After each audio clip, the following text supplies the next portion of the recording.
Hey guys, this is me, Noha, again.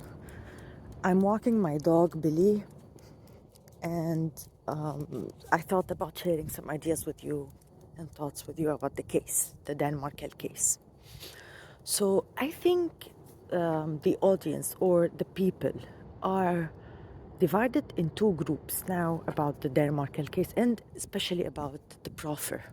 Some people think that she is not gonna get a proffer, a deal or a good deal just because she was given immunity before and she refused to take it. And now, like, they're not gonna give her again.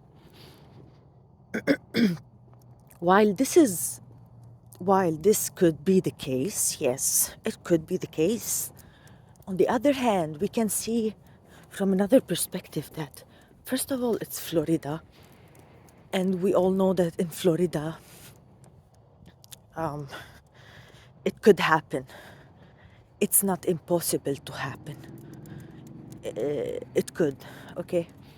And also that this is a very high profile case, and the important people in this case really to be in prison for the Markels are the Adelsons. That's how I personally would feel also if I was in their shoes.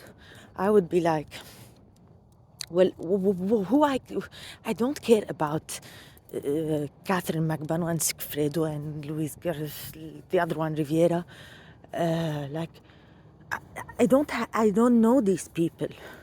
These people are they're just like, that's how they live, let's say, like talking about the hitman. That's his lifestyle, you know. Like, okay, but the ones that I would be really pissed about would be the Adelsons. Really. That's who I want to be in prison. And I think the prosecution is also on the same page because hitmen are everywhere. But for this murder, this kind of murder in the middle of the day, in such a neighborhood, in such an upscale neighborhood, is really frightening to the whole neighborhood, to everybody in the neighborhood and around. Like, you don't see that happening every day over there, you know?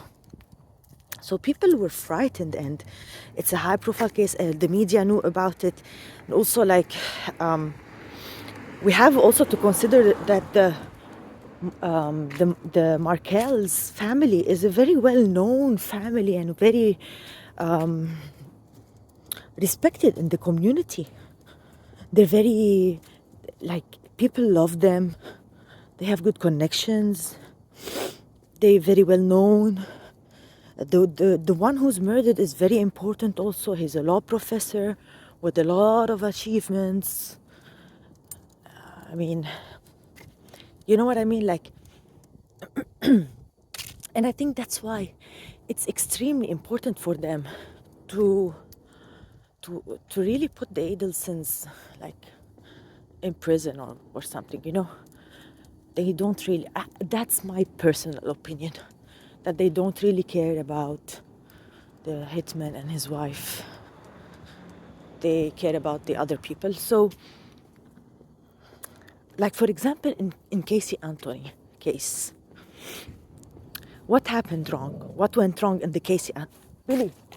What went wrong in the in the I'm sorry, in the Casey case was that the prosecution did not have physical evidence because the remainings of the murdered child were already decomposed a long time ago. They could not, probably because of the heat of the place over there and everything, and also, like, it was 30 days after she called the police and the police knew about it. So this is a long time in such heat.